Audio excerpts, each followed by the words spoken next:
Magandang araw. I-share ko lang sa inyo ang aming gala noong nakaraang December 21, 2023 patungo sa Venice Grand Canal.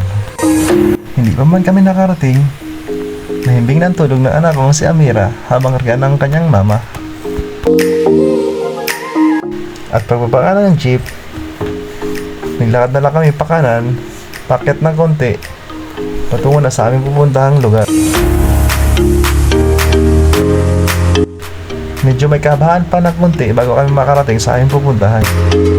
At habang naglalakad nga, ay unti-unti din namin napapansin na napakaganda ng paligid.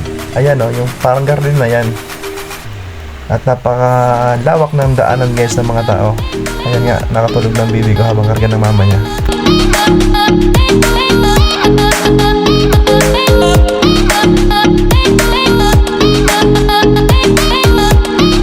Dito rin pala makikita ang Korea National School, malapit lang din sa Venice.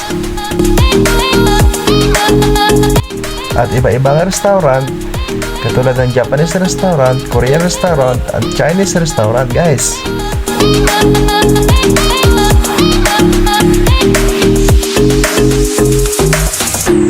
At habang nasa intersection kami, nakikita na namin na malapit na talaga kami sa Venice. Dahil nakikita namin ang building na yan at may dumaan pang eroplano.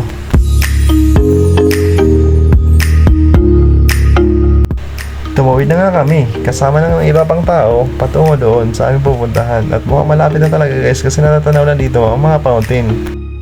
Pati nga ang aking anak ay nakapansin din na talaga na maganda ang kanya nakita kasi nagtuturo na siya. Sa wakas nakarating na rin kami. At ang una namin na daanan na yung fountain. Mukhang namanghangan ako nung makita niya ang fountain kasi first time niya ito makita sa buong buhay niya. Grabe, bihib na bihib si Amira. At tawa lang siya ng tawa habang buhat-buhat ng mama niya.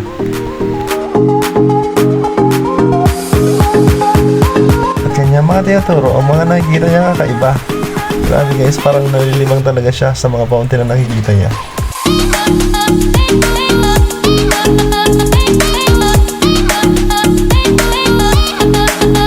Pagkatapos nga doon ay nag-ikot-ikot pa kami papunta sa loob. Kasi yung area na to, dito kami dati bumili ng takoyaki. Pero sa mga oras na yan, naghanap din kami ng takoyaki, ngunit wala kami nakita. Grabe, iba talaga ang view sa Venice guys, paakala mo laging fiesta.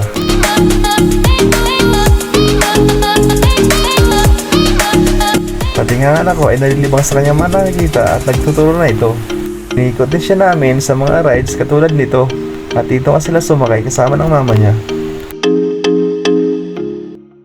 At nung makasakay, halos ayaw na umalis ni Amira at gusto niya talaga dito manatili pa.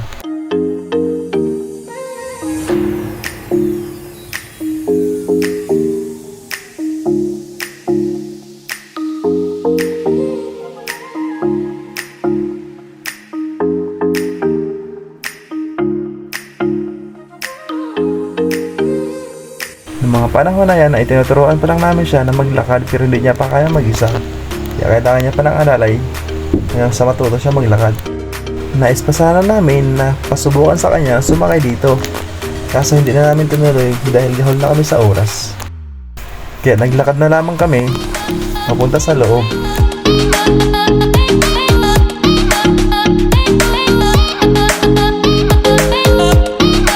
At doon namin ipinagpatuloy ang pagtuturo sa kanya na maglakad. At pag mapagod, karga na naman ang kanyang mama. Hanggang sa dito na kami inabutan ng takip silim. At habang dumidilim, napapansin namin na paganda ng paganda na nakikita namin sa paligid. Lalo na ang nagbabangka sa lawa na ito.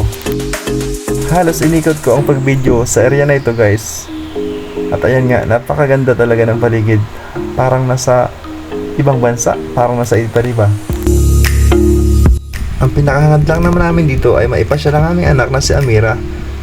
Kasi alam namin na mas malilibang siya dito kasi bago ito sa paningin niya.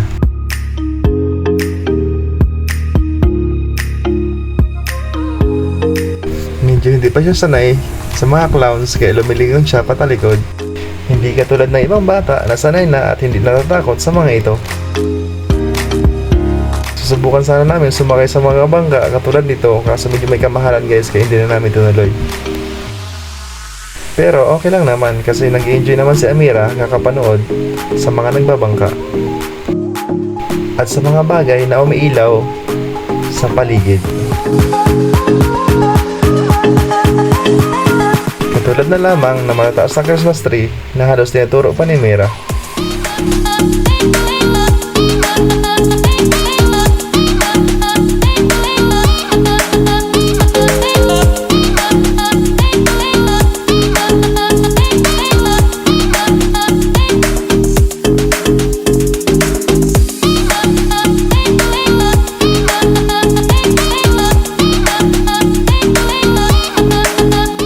Pauwi na nga pala kami at maraming salamat sa panonood nyo sa aming video.